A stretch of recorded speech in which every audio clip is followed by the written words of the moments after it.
Terese, what are you making for us today? I'm making a dish called espinaca con garbanzos, which is a beautiful sounding dish in Spanish, and in English it doesn't sound quite as beautiful, but it's just as delicious.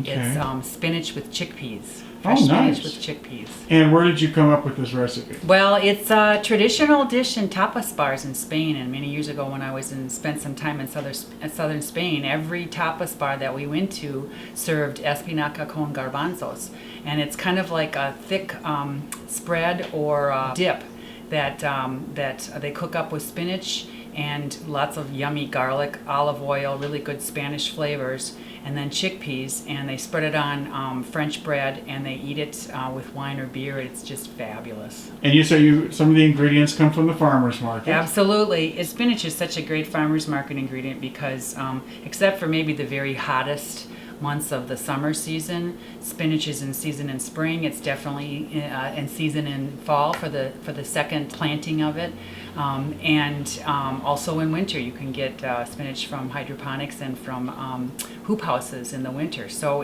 I always get the spinach. Most of the other ingredients are, let's see, we have garlic, we have chickpeas, not from the market, but you could substitute dry beans from the market, like a cranberry bean would be fabulous. Oh, okay. You could also substitute chard for the spinach also. So those ingredients really definitely come from the market. Wonderful. Yeah. Okay, well, let's get going. Okay, we're going to make espinaca con garbanzos. It's actually in 3 parts.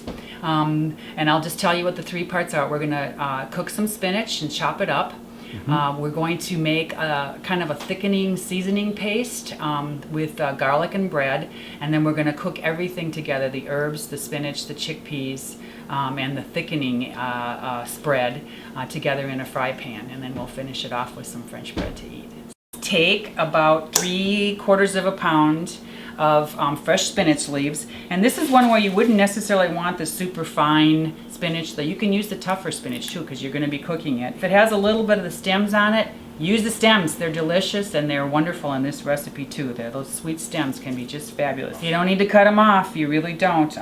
Maybe if you see a real dry end, but if you're getting it from the farmer's market, that's pretty unlikely. They're going to be super fresh. We're going to put it in a little bit of boiling water, just enough to wilt it, and then we'll chop it up. So let's get over to the stove. And we'll just add all of it in there. So you've got, what, about a 1/2 inch? Yeah, 1/2 inch water, 1 inch or so. It won't take much, just enough to create a good amount of steam, and this spinach is going to cook right down real quickly. So I'll put the lid on, and in about maybe 30 to 60 seconds, give it a stir and it'll all be wilted. Got my spinach. You can see some of the liquid is out of it, squeezed out.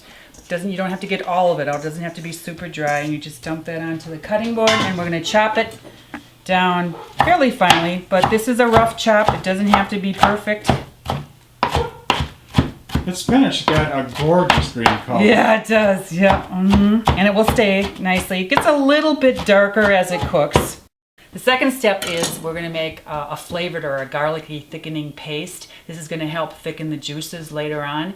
And when you think about thickening something, you usually think of thickening it with flour. But this is actually a fairly old recipe. Probably goes back as far as the medieval ages when they used bread for thickening. Oh, really? Yeah. So what we're going to do is I've got a pan on the stove.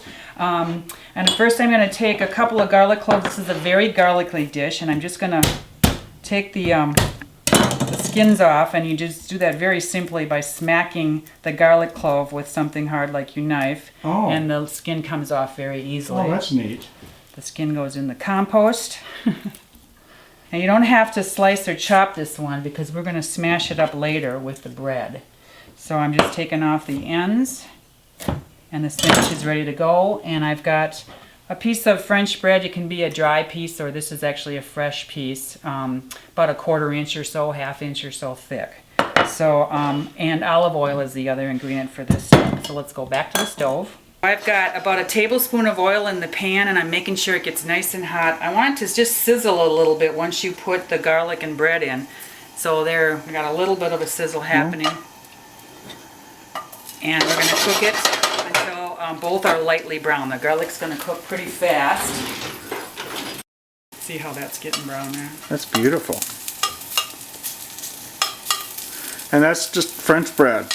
This good old French bread. You can use any kind of bread, really. Whatever you got maybe left over, or an end that you don't want to eat. It's what I like about this kind of recipe. You can play with it. It's not meant to be an exact science. The bread is getting toasted, and so is the garlic. We don't want to have too much heat there now that it's getting brown. I think we're just at the right point. Okay, so we take the bread, that nice brown garlic, and any little olive oil that's in the pan, and get it into a mortar and pestle. I'm going to add a little bit of wine vinegar. You could use white wine, you could use red wine vinegar. I actually have, I think, an apple cider vinegar here, a really nice one, since it is a Spanish recipe. Of course, would be a sherry vinegar, but anyone will work. And I've got, half a teaspoon or so. Again, not exact science. And then we're going to smash this right in the mortar and pestle until we get it into sort of a thick, rough paste. Sounds good, smells good, looks a little funky. Smells beautiful. Yeah, it does. It smells great. You want it to the point where there's not too many large garlic pieces. I'm going to add just a little bit of water to make it a little pasty and make it break down even better.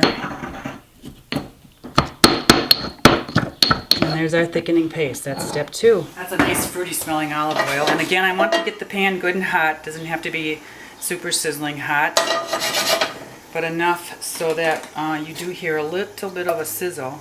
Oh, not quite. We'll do that one over. All right, let's try adding the chickpeas next. Yeah, we're getting a nice sizzle there. We're going to add some flavors to that. These are Spanish flavors. I'm starting with some smoked Spanish paprika. You can also use just a good sweet, or even if you want a hot paprika. Okay. You can add about a teaspoon or so of that. And again, though, I don't see any measuring spoons. Not for this kind of recipe, definitely not. That's part of the fun. I think measuring spoons would take the fun out of it. I've got about a half to a teaspoon of oregano, thyme. I like a lot of herbs. Rosemary, and of course if you have fresh, go for fresh. And here's my favorite one of all. This is the cumin, so I like a full teaspoon of that. I'm going to add a little salt. I'm going to add the spinach.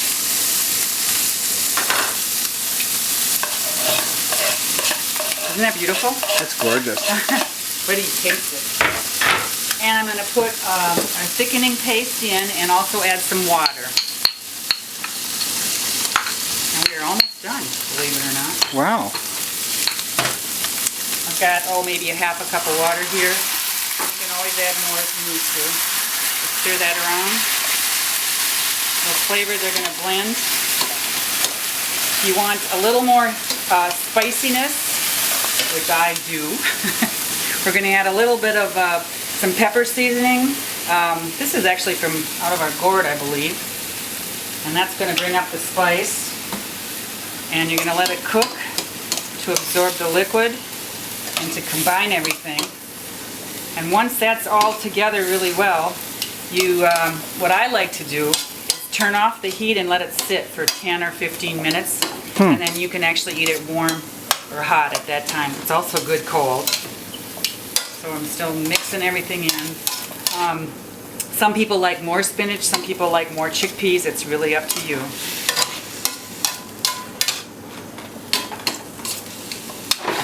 That's the espinaca con garbanzos, otherwise known as spinach with chickpeas. Nice French bread from the farmer's market. Lots of places to get that.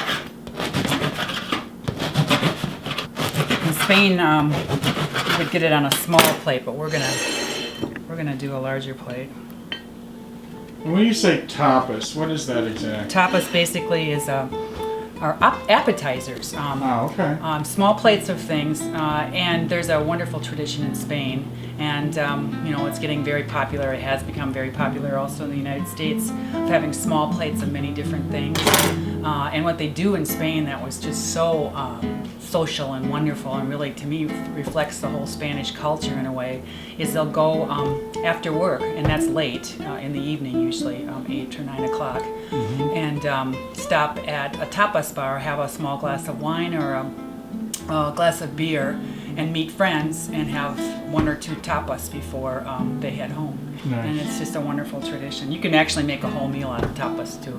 Yeah, nice. The ingredients have gotten to know each other a little bit.